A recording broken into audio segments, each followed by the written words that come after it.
उत्तरानंदन चंद्रवंशी पांडुवंशी राजा श्री परीक्षित को भगवान की लीलाएं सुना रहे हैं। राजन, ये परीक्षित महाराज वही हैं जिन्हें श्राप लगा है कि आज के 7वें रोज तुम्हारी मृत्यु निश्चित है। लेकिन इसके बाद भी राजा परीक्षित जी डरे नहीं, घबराए नहीं और गंगा किनारे जाकर के बैठ गए। बोले मैं भागवत सुनूंगा। तो गंगा किनारे आए, भगवान की भक्ति करने लगे। श्री सुखदेव जी महाराज आए हैं इनको कथा सुनाने। 16 वर्ष की उम्र है, नवयुवक है, गले में जनेऊ पड़ा है, माथे पर तपुंड चिलक है, सिखा है और विप्र रूप है और उसी सुंदर रूप में आए भगवत चर्चा सुनाने लगे। और उन्होंने कहा कि देखो, साधक को परमात्मा कब प्राप्त होता है। महाराज जी ने क्या किया, सबसे पहले सभी श्रोताओं को कथा सुनने के नियम बताए कि देखो कथा सुनने के नियम क्या है। आप लोग भी सुनिए। प्रथम नियम, जिस समय कथा सुनने जाए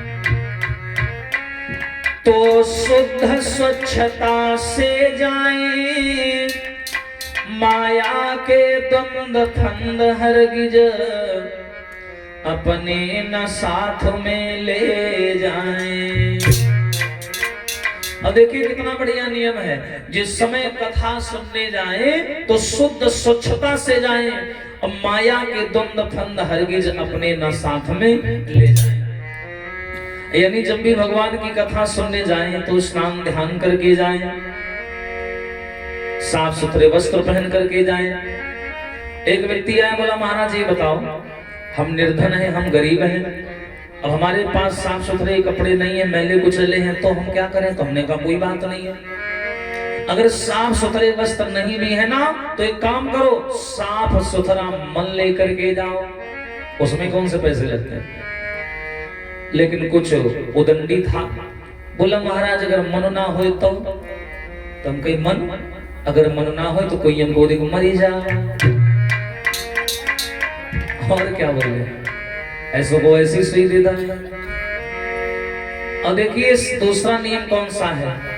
हरि कीर्तन में बैठते समय, हरि कीर्तन में बैठते समय कुछ ऊंच नीच का ध्यान न हो, अपने धन का अपने बल का अपने तन का अभिमान न हो। जब भी भगवान के दरबार में बैठो अपने तन का बल का धन का अभिमान ना हो, हाँ कुछ ऊंच नीच का ध्यान ना हो। लोग क्या करते हैं, व्यवस्थाएं देखते हैं कि आजकल व्यवस्थाएं कैसी हैं। दरबार में जाते देखते बैठने उठने की व्यवस्था कैसी है, कहीं कपड़ों में मिट्टी ना लग जाए। यानी भगवान के दरबार में भी जाते तो मिट्टी से डरते हैं। और कभी चित्रकूट में जाना आप लोग, चित्रकूट में जहां भगवान राम आए थे, और चित्रकूट में देखना आपको हाथी मिलेंगे गली गली में। उन हाथियों की एक विशेषता है, और हाथी गली गली चलते हैं और क्या करते हैं, जब मिट्टी वाला रास्ता आता है ना तो वहां की सूखी मिट्टी अपनी सूंड में भरते हैं और अपनी पीठ पे डालते हैं। क्यों ऐसा करते हैं। अरे धूली उड़ावत गज फिरत और कहूं रहीम के ही काज, जेहि मुनि जेहि रज मुनि पत्नी तरी सोई रज ढूंढत गजराज। अर्थ समझना, धूल उड़ावत गज फिरत, गज माने हाथी, कहूं रहीम के ही काज। किस कारण, जेहि रज मुनि पत्नी तरी, कौन सी हाथी सोचता है कि इसी चित्रकूट में भगवान राम आए थे। और हमने सुना है भगवान राम ने एक पत्थर में पांव लगाया था तो नारी बना दिया था। और यहाँ तो भगवान राम गली गली में घूमे हैं। कहीं भगवान राम के चरणों के धूल हमारे ऊपर भी पड़ जाए तो हमारा भी कल्याण हो जाए। इसलिए वो हाथी सारी मिट्टी जहां भी जाता उठा करके अपने ऊपर डालता है। लेकिन हम लोग डरते हैं कि मिट्टी ना लग जाए। लेकिन एक दिक्कत और है, क्या कि नर कपड़न ते डर तो है, पर नर कपड़न ते नाही। और जो नर कपड़न ते ना डरे तो नर कपड़न के ना। यम कलंकार नर कपड़न ते डरत हैं पर नरक पड़न ते नाही, और जो नर कपड़न ते ना डरे तो नरक पड़न के नाही। एक हाथी का भाव ऐसा है, और हम लोग यहाँ करके ये सब विचार करते हैं। तो ये सारे विचारों को बाहर रख करके और यहाँ आए तो अभिमान रहित होकर के आए, अभिमान सहित ना आए। क्योंकि संसार में जो परमार्थी होते हैं इनका कभी बुरा नहीं होता, जो स्वार्थी होते हैं इनका कभी भला नहीं होता। अभिमान तो जीवन में बिल्कुल नहीं करना चाहिए। क्यों करें? एक दिन रावण ने 10 दिशा जीत लई, और एक दिन 10 शीश परे रहे रन में। और एक दिन श्याम सुंदर भाग गए आधी राती, और एक दिन कंस को पछाड़ी दो छिन में। एक दिन अर्जुन ने महाभारत जीत लो, और एक दिन गोपिका ने लूट लई वन में। मानुष की औकात कहे क्या, भैया सूरज के 3 पन होत एक दिन में। इसलिए अभिमान तो बिल्कुल ना करें। अभिमान करने से कुछ भी प्राप्त नहीं होता। भगवान श्री सुखदेव जी बोले हैं, और राजन तुम्हें बताएं कि कैसे सरल और भोले दिखने वाले लोग भगवान को बड़ी जल्दी पा लेते हैं। अयोध्या की बड़ी सुंदर चर्चा है। एक बड़ा भोला भाला सीधा साधा आदमी था, लेकिन मालूम एक समस्या थी, उसकी खाता बहुत था। लेकिन यह बुरा मत मानना, आदमी उतना ही खाता है जितना उसका वहां से खाता है। खाता बैंक अकाउंट, आदमी उतना ही खाता है जितना उसका खाता है। क्यों? मेरे मालिक के दरबार में सब लोगन का खाता, मेरे मालिक के दरबार में सब लोगन का खाता, मेरे मालिक के दरबार में।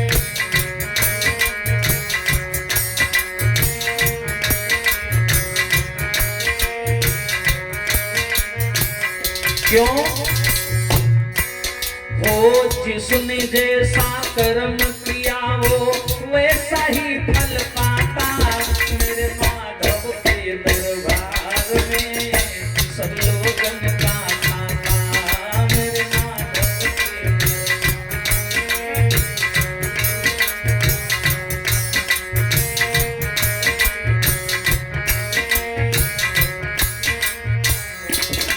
प्यारे, वहां से कोई नहीं बचा, और वहां सबका हिसाब किताब बराबर रहता है। बराबर बिल्कुल, कोई ऊंच नहीं कोई नीच नहीं, सबका हिसाब किताब बराबर होता है। जो भी जैसा करता उससे वैसा मिलता। क्यों?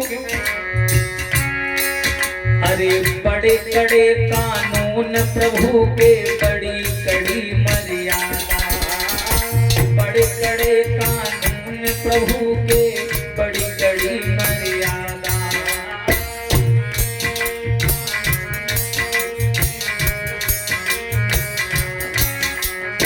किसी को कौड़ी कम नहीं देता, किसी को दमड़ी ज्यादा।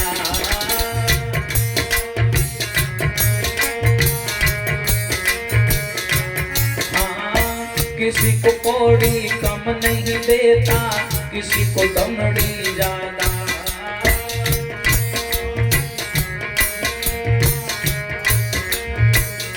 और भैया, अरे इसीलिए वो सारे जग का जगत सेठ कहलाता, मेरे मालिक के दरबार में सब लोगन का खाता, मेरे मालिक के दरबार में।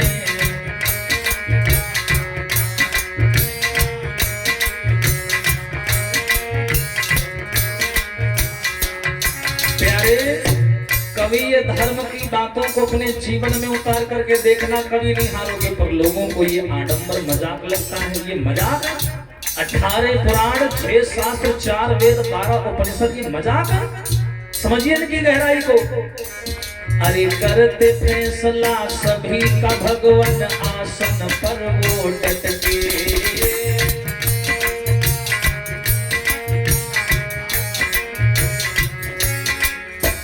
करते हैं फैसला सभी का प्रभु आसन पर डट के, करते हैं फैसला सभी का।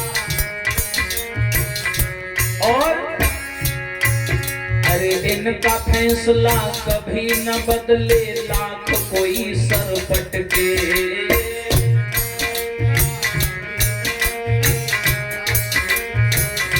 प्यारे, अरे समझदार तो चुप रहता है, मूर्ख शोर मचाता।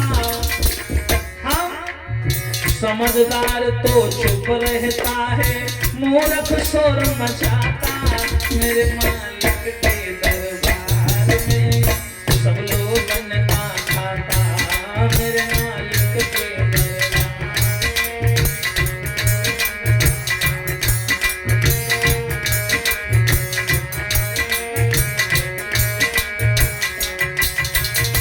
जिसने जैसा कर्म किया वो वैसा ही फल पाता।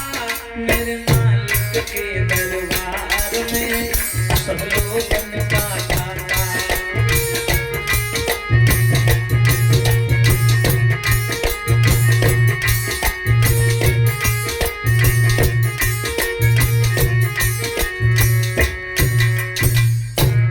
इसलिए वो आदमी जो था ना माता पिता लोगों, ये खाता बहुत था बेचारा।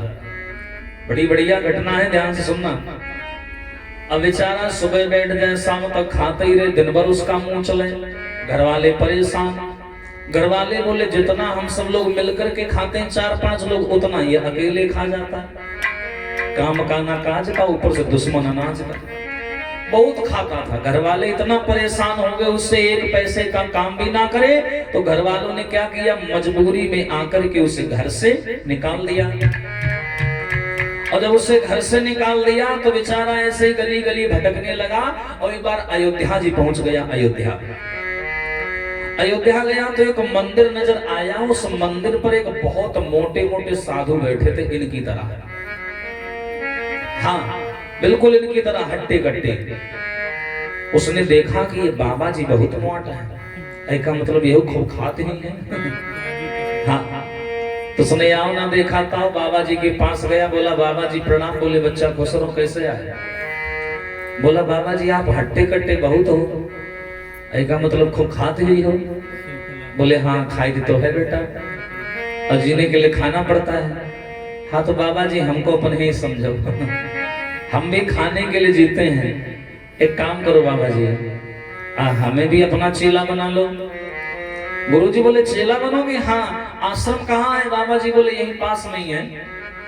लड़का बोला हमें भी चेला बना लो, तो आपके सहारे हमें भी बढ़िया खाने को मिलेगा। बाबा जी बोले तुम खाने के लिए बाबा बन रहे हो? हाँ मैं खाने के लिए बन रहा हूँ, लेकिन आश्रम का नियम है सवेरे 4 बजे जगना पड़ेगा, पूरे आश्रम में झाड़ू मारो, साफ सफाई करो, तब जाके कहीं खाना मिलेगा। लेकिन वो आदमी दिल का इतना साफ, उसने कहा देखो ये साफ सफाई पूजा ये हमारे बस का नहीं है, मैं तो खाने के लिए बाबा बन रहा हूँ, गर्ज है बनाओ नहीं तो मांगे देखिए। बाबा जी बोले देखो आवा अपना खुद है, हमने कहा गर्ज हो। बाबा जी बोले तो खाने के लिए? बोला मैं खाने के लिए बाबा बन रहा हूँ, बस बनाना हो तो बना लो। बाबा जी ने सोचा मुंह का बक्का है लेकिन पेट का बहुत साफ है, खुल के कह रहा है कि मैं खाने के लिए बन रहा हूँ, कोई कपट नहीं है इसके अंदर। तो बाबा जी ने सोचा एक काम करते हैं, इसको अपना चेला बना लेते हैं, कम से कम संतों के बीच में रहेगा, ज्यादा नहीं तो कम से कम संतों का असर पड़ेगा तो थोड़ा बहुत सुधर जाएगा। बाबा जी ने उसे अपना शिष्य बना लिया, लेकर के आश्रम में आए। आश्रम में आने के बाद में बाबा जी ने उसको समझा दिया ये यहाँ मंदिर है, वहां लेटना, वहां ये सब उसको बता दिया। अब सवेरा हुआ जैसे वो जगा, और जितने मंदिर के लोग हैं वो तो बेचारे पूजा पाठ कर रहे हैं, नहा धो रहे हैं, और वो लेह धरिया रसोई ढूंढ रहे। हाँ, बोला रसोई कहाँ है? बाबा जी बोले क्यों? बोला बाबा जी मैंने तुमसे पहले कहा था मैं खाने के लिए बाबा बनना हूँ। बोले बेटा पूजा हो जाने तो, पूजा तुम करते रहो, हमका प्रसिद्ध नहीं तो हम खाली सोई जाए। अब भैया बाबा जी ने उसको रसोई बता दी कि ये रसोई है। अब रोज सवेरा हो न कुल्ला न मंजन, उठावे थरिया रसोई का बैठ जाओ, पटकाई लागे लाओ। इतना खाता था। ऐसे ही काम चलता रहा तो मालूम आश्रम में क्या हर जगह नियम होता है। देखा होगा माता पिता लोगों, महीना में एक तारीख आती है एकादशी, 11 तारीख। तो 11 तारीख को आश्रमों में एक नियम होता है कि आश्रमों में खाना नहीं बनता 11 तारीख को, एकादशी को। और तिथि होती है उस दिन खाना बना नहीं। और जब खाना नहीं बना, अभी ले थरिया घूमे, देखा किचन में ताला लगा। अभी दौड़ के गुरुजी के पास आया, बोला गुरुजी अब वो खाना नहीं बनेगा क्या? बोले माफ करना बेटा, आज एकादशी है, आज हमारे आश्रम में खाना नहीं बनेगा, खाना कल बनेगा द्वादशी को। चेला बोला तुम्हारी द्वादशी के चक्कर में, तुम्हारी एकादशी के चक्कर में द्वादशी नहीं देख पाएंगे, हमको लगता हम पहले ही मर जाएंगे। और हमने तुमसे पहले कहा था कि हम खाने के लिए बाबा बनने और हमें बस खाना चाहिए। गुरुजी बोले बेटा कैसी बातें करते हो, हमारी मजबूरी, हम तुम्हें कहां से खाना दे? भाई आश्रम का नियम है कि आज हमारे यहाँ खाना नहीं बनेगा, आज पूरे मंदिर की साफ सफाई होगी, भगवान को भोग लगेगा 1-2 बजे के बाद, तब कहीं जाकर के प्रसाद मिलेगा, खाना वो भी नहीं। और वो हम चिल्लाए। गुरुजी बोले गलती इसकी भी नहीं है क्योंकि इसने आने से पहले कह दिया था कि मैं खाने के लिए बाबा बन रहा हूं। तो गुरुजी बोले बेटा एक काम करो, जब तुम्हें खाने की इतनी लाग लगी है तो एक काम करो, राशन हम तुम्हें दिए दे रहे हैं, राशन, और राशन ले लो, सरयू किनारे चले जाना और वहीं पर बनाना। और सुनो, 2 लोगों का राशन ले जाओ, एक अपने लिए एक राम जी के लिए। एक तुम अपने लिए बना लेना और एक थाली राम जी के लिए। पहले राम जी को बुला करके भोग लगा देना, उसके बाद में तुम खाना। अब देखो वो इतना भोला था कि उसे ये भी नहीं पता कि राम कौन है। बोला राम कौन है? गुरुजी बोले जो भी है भगवान है, तुम बुलाना, पहले उनको खिलाना, बाद में खाना। बोला ठीक है। अब ये राशन लेकर के सरयू नदी के किनारे आया, इसने क्या किया, खाना बनाया और 2 थाली लगाई, स्नान ध्यान करके सरयू में, और खाना बना करके रखा और पंथी मार करके बैठ गया और राम को बुलाने लगा। इसकी नजर में राम भगवान नहीं थे, उसको लगा कोई होंगे राम, नियम होगा, इनको पहले खिलाया जाता होगा, बाद में हम लोग खाते होंगे। तो ताली बजा करके राम को बुलाने लगा। 2 थाली, एक अपने लिए एक राम जी के लिए। कैसे बुला रहा है, आप भी बुलाइए कि राजा राम आइए, बुला रहा है प्रभु राम आइए, मेरे भोजन का भोग लगाइए, हाँ मेरे भोजन का भोग लगाइए।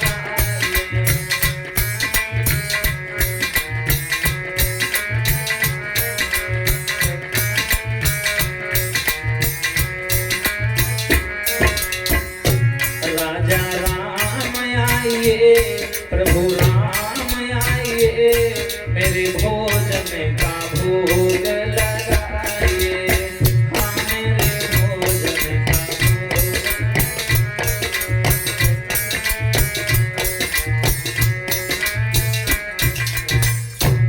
बुलाने लगे, बोले प्रभु राम आओ, और आकर के ये भोजन रखा है, भोग लगाओ। भैया राम जी ने आवाज सुनी और राम जी प्रकट हो गए। लेकिन राम जी अकेले नहीं आए, सीता माँ को साथ में ले आए। अब उसने जैसे सीता को देखा भड़क गया, ए हेलो, ये कौन है तुम्हारे साथ? राम जी बोले ये सीता जी हैं। हाँ तो हम इनका ठेका नहीं रखा है का? गुरु जी कह रहे हैं कोई राम है, वे अकेले ही हैं, उनका खवा दे हो और बाद में तुम खा ले हो। और कहे देवी ये तुम कहाँ रहती हो, का करे इनके संग? सीता जी धीरे राम से कहे लगी कहाँ ले वाला है, ये तो बहुत इज्जत की बात कही रहा। राम जी बोले मुंह का बक्का है, पेट का बहुत साफ है। राम जी बोले भैया हम जहां भी जाते हैं हमारे साथ नहीं जाती, हमारी पत्नी है। हाँ तो उनका ठेका नहीं रखा है, हम तुम्हें जानते हैं, तुम्हारे लिए राशन लाए थे, वो अपने लिए लाए थे, थाली है 2 आदमी हो गए 3। और सीता जी धीरे से बोली भैया अब आ गए हैं तो क्या खवाई हो नहीं, अब खवाई गई वो खाली पेट बैठेगी, लेकिन यह बात ठीक नहीं है। बात एक की हुई, 2 लोग काहे आ गए? अब चलो कोई बात नहीं, आ ही गए हो तो कोई धरी है और का। अब राम जी और सीता जी दोनों बैठ गए, खाने लगे और वो बेचारा बैठे बैठे त्याग खाए। राम जी खाए, सीता जी खाए, वो बैठे बैठे देखे, बड़ा भी का बुरा लगा कि देखो देखो कैसे जुटे पड़े, जैसे जिंदगी में तुम खाने नहीं दिया खाएंगे। अब इतना खाना खा के राम जी सीता जी चले गए।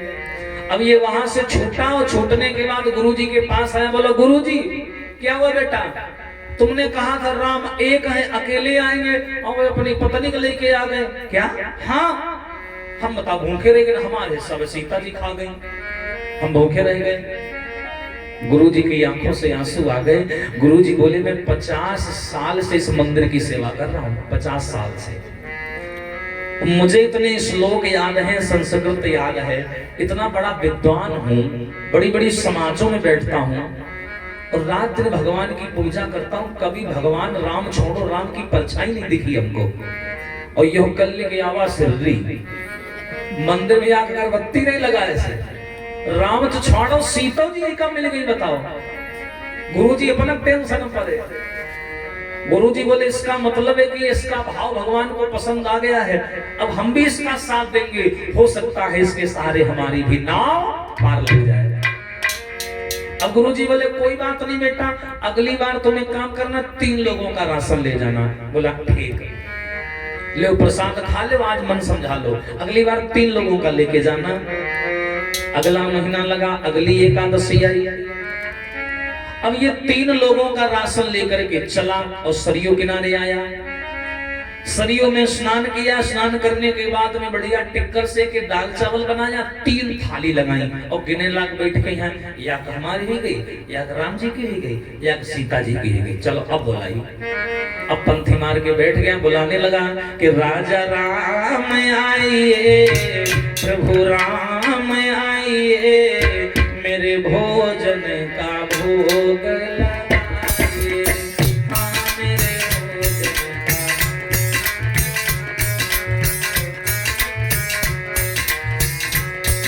लगाइए।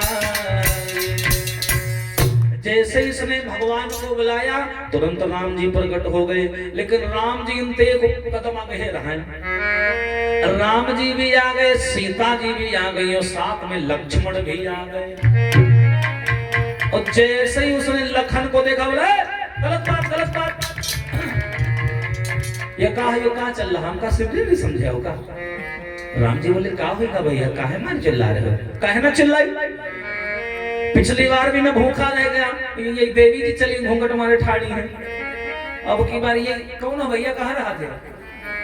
लखन लाल बोले भैया कहाँ ले वाला है, कौन है यो? राम जी बोले रुक जाओ, दिल का बहुत बढ़िया, इसके साथ में हम लीला कर रहे हैं, बड़ा आनंद आ रहा है। लक्ष्मण बोले ये तो बड़ा वैसे बोल रहा है, अरे बोले दो। हाँ एकदम से वो बोला क्यों भैया तुम कौन हो? राम जी बोले ये हमारे छोटे भैया हैं। अच्छा तो क्या कर इनका ठका ले रखा? पहली बार तुमने गड़बड़ किया, सीता जी को लाए, और दूसरी बार गड़बड़ किया, लखन लाल को ले आए। तुम्हारा सबका क्या इरादा है, भूखन मर जाए? तुम्हारे सबके घर में खाए के नहीं है का? दुनिया भर की बातें उसने राम जी को सुना दी। राम जी बोले भैया अब आ गए हैं तो क्या भूखे भेजोगे, खिला दो कुछ। हाँ अरे कुछ ना कुछ तो खिला दो। बोला अब चलो आ ही गए हो तो खाली मुंह काहे जाओ, ले वो धरा भर ले। और राम जी खाएं, सीता जी खाएं, लखन लाल खाएं, अपना बैठे बैठे घूर रहे, खा लो अगली दिन वसूली भी ढंगते। अब ये वहां से लौट करके आया और गुरुजी के पास गया, बोला गुरुजी एक बात बताओ, राम जी के खानदान में कितने आदमी हैं, आज सारा क्लियर हमें बता दो। गुरुजी बोले भैया राम जी के परिवार में इतने आदमी हैं कि तुम सबको खिला भी नहीं पाओगे। बोले कैसे? बोले हम सब राम जी का परिवार ही तो हैं, उन्हीं की संतान तो हैं, कहीं और से आ गए। बोले हाँ बात तो सही है, लेकिन गुरुजी हर बार वो हमारे साथ में नाटक करते हैं। पिछली बार सीता जी को ले आए, अब की बार में कौन है? लक्ष्मीकांत प्यारे लड़का नाम लखन। बोले अब की बार वो आ गए बताओ, और हम फिर भूखे रह गए। गुरुजी बोले वाह तू तो तर गया, हमें यहाँ राम की परछाई भी नहीं ली, उसको राम का पूरा खानदान मिल रहा है। वाह। गुरुजी बड़े प्रसन्न। गुरुजी बोले चलो अब की बार 3 लोग आए थे। बोले हाँ तो चौथे तुम हो गए, अब की बार तुम 5 लोगों का ले जाना, ज्यादा से ज्यादा एक तो बढ़ी है तो फिर काम चल जाएगा। अब की बार उसने क्या किया, बोला 5 नहीं, हम सुना है ये भगवान है और सब कुछ जानते हैं, तो एक काम करिए, अब की 10 बंदा जने को ले जाएंगे, देखिए कब तक लागत है। अब ये पूरी एक बोरी आटा चावल उठा करके कंधे में धरा, अगली बार अगली एकादशी को और पहुंचा सरयू किनारे, और सरयू किनारे जाकर के गया, बढ़िया भोजन बनाया। भोजन बनाने के बाद में उसने क्या किया, बोला भोजन नहीं बनाएंगे आज। गया, उसने सोचा आज भोजन नहीं बनाएंगे, स्नान ध्यान कर लिया। स्नान ध्यान करने के बाद में सारा राशन निकाला और राशन निकाल करके रख दिया। उसने सोचा एक काम करिए, तो भगवान है, सब जानते हैं, पता चले हम 10 का बनाए 11 आ जाए, 11 बनाए 12 आ जाए। एक काम करी, आज खाना ही ना बनाई, अब बिना खाना बनाए का ऐसे बोलाई, लेकिन कहा खाना ना बने तो कहो ना, तो नहीं आवे तो हमका तो फायदा है। उसने आओ ना देखा तो खाना वाना कुछ नहीं बनाया, अब ऐसे नहा धोए तिलक लगाए पंथी मारी बैठ का बुलाने लगा कि राजा राम आइए, प्रभु राम आइए, मेरे भोजन का भोग लगाइए, मेरे भोजन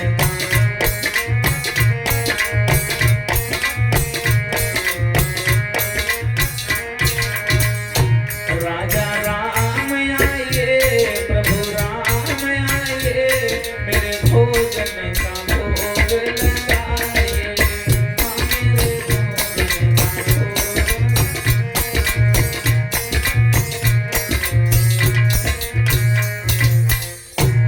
तुरंत उसने क्या किया, राम जी को बुलाया, लेकिन राम जी भी अब की बार धोखा खा गए।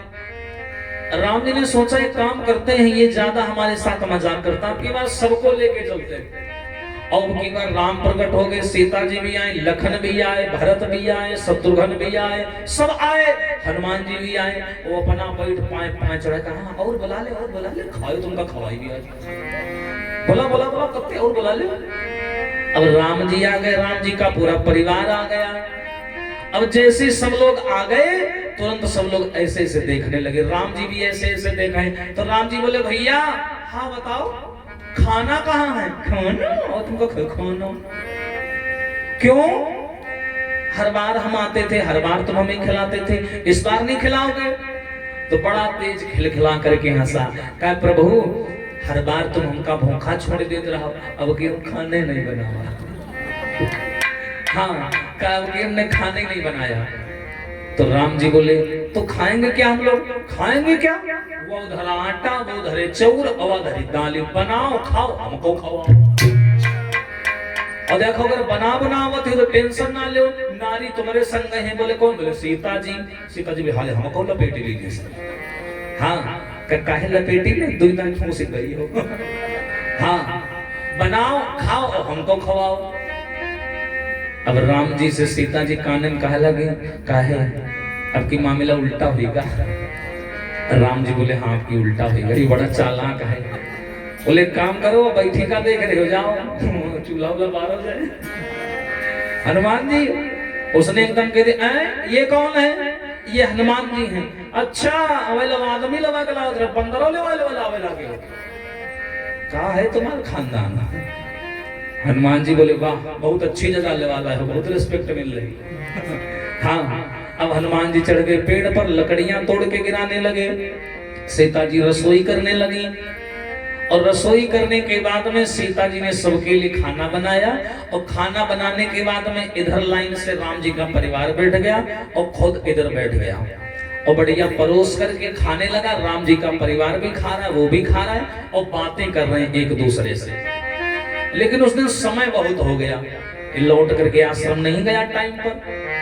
और गुरुजी को चिंता हुई कि कहाँ रह गया, कहीं ऐसा तो नहीं है कि राम जी ज्यादा प्रसन्न हो गए हो, कहीं ऐसा ना हो हमारे चेला को संदेह लिवा गए हो। तो चेक करने के लिए गुरुजी वहां आए। तो गुरुजी ने आकर के क्या देखा कि वो बैठा है, खा रहा है और किसी से बातें कर रहा है। और बात किससे कर रहा है? गुरुजी को वो दिखाई नहीं पड़ रहा है। सामने आए, चेला बोला गुरुजी आप? अरे हाँ मैं, तुम आए नहीं, बड़ा टाइम हो गया। कुछ नहीं गुरुजी, मैंने सोचा इनको सबको खिला दे फिर आए। किनको? ये क्या बैठे राम लक्ष्मण भरत शत्रुघ्न माता सीता हनुमान जी। अब गुरुजी ऐसे ऐसे करें, कहा? बोले ये क्या? सबको राम दिखाई दे रहे हैं, लेकिन गुरुजी को भगवान दिखाई नहीं दे रहे। जब गुरुजी ने कहा बेटा मुझे कुछ नहीं दिख रहा, चेला गया गुरुजी के चरणों में गिर गया, बोला राम जी के पैरों में गिर गया, बोला प्रभु मुझे नरक में न डालो, मेरे गुरुजी को क्यों नहीं दिखाई दे रहे हो? मेरे जैसे अधम अभिमानी पापी को जिसने कभी आपके मंदिर में जाकर आपको सर भी नहीं झुकाया, कभी मैंने आपकी पूजा नहीं की, आरती नहीं की, मंदिर का घंटा तक नहीं बजाया, मैं तो खाने के लिए बाबा बना था। आप हमें दिखाई दे रहे हो और मेरे गुरुजी प्रकांड विद्वान हैं, शास्त्रों के विद्वान हैं, आप उन्हें क्यों नहीं दिखाई दे रहे हो? गुरुजी ने कहा, राम जी कहने लगे बेटा एक बात बताऊं, मैं तुम्हारे गुरुजी को इसलिए नहीं दिखाई दे रहा हूं, क्या कारण है? बोले कारण क्या? बोले कारण ये है बेटा कि तुम्हारे गुरुजी परम विद्वान है, इसमें कोई शक नहीं है, लेकिन तुम्हारे गुरुजी तुम्हारे इतने भोले नहीं हैं, और वो जो भी कार्य करते हैं वो ये सोचते हैं कि भगवान देख रहा है, और तुम जो कार्य करते हो तुमको मतलब नहीं है कि भगवान देखे चाहे कोई देखे, हमको जो करना है सो करना है। तुम दिल के साफ हो, तुम्हारे अंदर कोई कपट नहीं है, और इसीलिए गोस्वामी जी कहते हैं निर्मल मन जन सो मोहि पावा,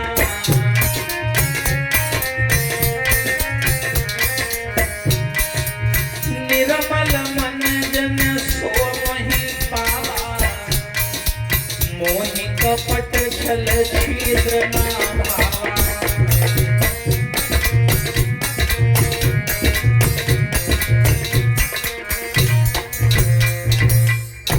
जिसका मन निर्मल है, स्वभाव निर्मल है, ऐसे लोग परमात्मा को बड़ी सरलता से प्राप्त कर लेते हैं। ऐसे ही एक जगह भगवान की कथा